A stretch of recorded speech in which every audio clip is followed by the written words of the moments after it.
do have a whole table back there, so I kind of stacked the crowd, sorry. I was going to tell this awesome joke about this job I had, but right at Monday, I was stoked about it. I took like an hour out of work to write it. So coming Tuesday, and let's just say we're taking a leave of absence for about a month or so. So more or less, I don't have a job. Yeah, that was kind of struggling in the face, because I was going to tell you about this 3 salesmen in my company. I had a very small company. This old guy's about 72. He sits up his office back in the break room. So 11:30, when all the Mexican, Hispanic, whatever I have to be politically correct, they go out there to heat up their chinchillas or whatever they hook. I think one of those microwave rays hits this guy in the head. He pisses his pants. He comes over and tells me about, in the 90s, this guy he used to do business with, daughter with UC. One night she called him like 11 o'clock at night. She had her stomach pumped because she blew the whole football team. And yeah, he tells me it's like once a week, just still. So, you know, backtrack, before I get laid off, you know, if you're a union worker, it's like the same thing, but like, you know, I'm in sales, so it's not really. So backtrack how I got there. College, you know, I went to a small liberal arts school in Southern Indiana. A lot of those aspects back there went with me. And senior year, you know, the biggest night of the year, first semester, freshmen allowed over. You know, the whole like first 2 weeks, you've been walking around campus, walking class, like, you give a little nod or something, just so like they know what's up, like you know you're around. And so they say, you know, let's have it happen. We have chapter. They say no fish bowls. Fish bowls are basically vodka, Mountain Dew, Kool-Aid, and straws, about 5 gallon or so. 2 or 3 fish bowls in that night because we just said we're seeing do this.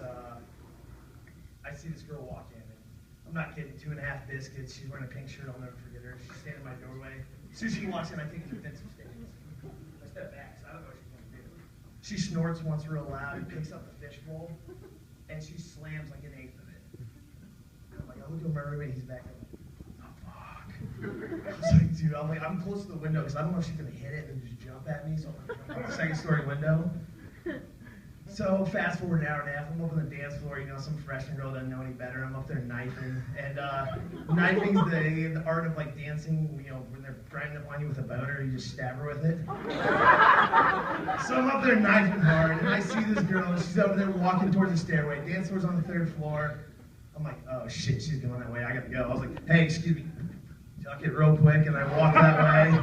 And I get, right as I open the door, she's falling down the stairs. And I'm like, so I see her land, like in the landing, throws up everywhere. I'm like,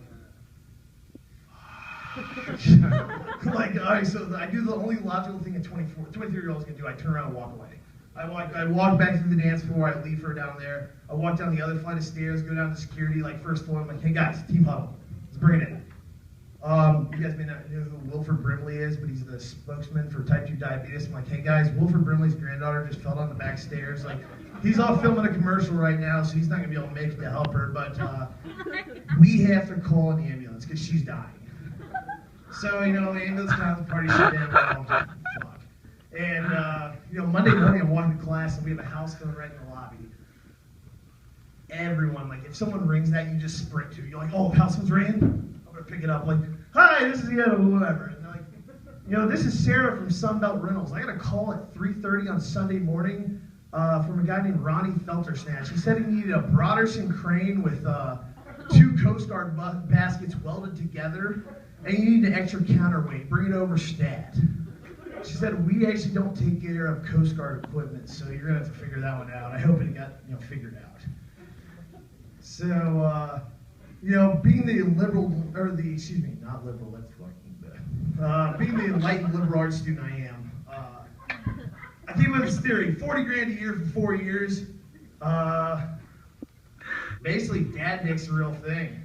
I'm gonna tell you right now, I studied a lot, you know, I did all this bullshit, I was a history major, but starting off 7 years old at the YMCA, you know, height, dick level.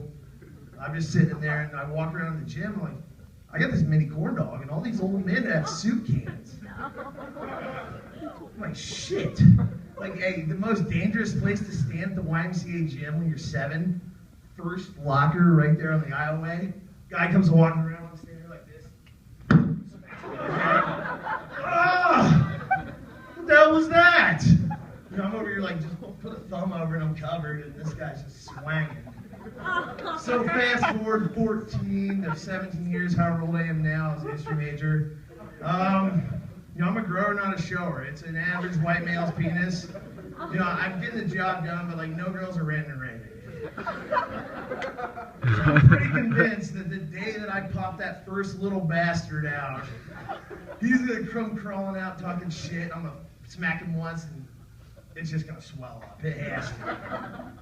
So you know, once I get 3 or 4, we're sitting there getting ready for class. Like, he's got the bus coming soon. I'm not driving that little shithead to work or to class. I got work. Sitting there watching Dora Explorer, and all of a sudden you hear, swipe or no swiping. Come over there like, pork chop. The hell are you yelling about? Don't worry, his name's not Pork Chop. We just nicknamed that as Cletus. But so he's sitting there like, Dad, the Fox stole our shit.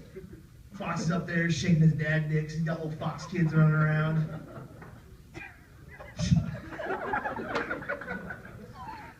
I'm like, listen here, Pork Chop. Here's the deal. That's a television. Don't yell at it.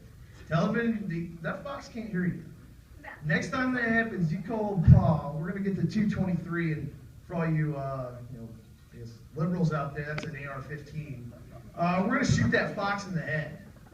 We're going to take him to a local fur trader, and we're going to get market price on him. And if he happens to be out of season, we'll just go ahead and sell him in the back door of a Chinese restaurant. And if you keep acting like a little son of a bitch, I'm going to sell the puppy too. Oh, grow up. Come on. So if you want to flash back to that college days, my junior year, I get invited by a senior to her formal. Big deal. Like, I'm not going to say sorority because I don't want you guys to know where I'm from. Because I'm already kind of banned from campus. They probably never let me back. So we go to the formal, you know, we're getting on the bus. I'm hammered. She's hammered. Like, you grab my thigh. I'm like, pumped. I'm like, you know, this could go somewhere. She's older. She knows the ropes. I'm young, you know, still a young buck, young, dumb, full of cum. And so she basically... And we go out to smoke and chill before we go to bed. Security rolls up after we finish it. I have no idea. I'm just like sitting there. Deal, let's go. Like, we're good. Security's like, hey, Mr. Hopper, we heard you guys were smoking some pot out here. I was like, no, it was those damn hippies in the woods. We're just talking about girls. Cops come. They come up, they search our car, they like get me out. They're like, what have you been doing? I'm like, talking about girls and stuff. They didn't believe me. And so it turns out I'm sitting there handcuffed on the curb. He goes, any more drugs in the car? I'm like, nah, I think we're good. False. He finds this little bag of weed with some shake in the bottom. He's like, what the fuck is this? I'm sitting there handcuffed and they're like, I don't know, sir. I thought we smoked it all. Sorry. And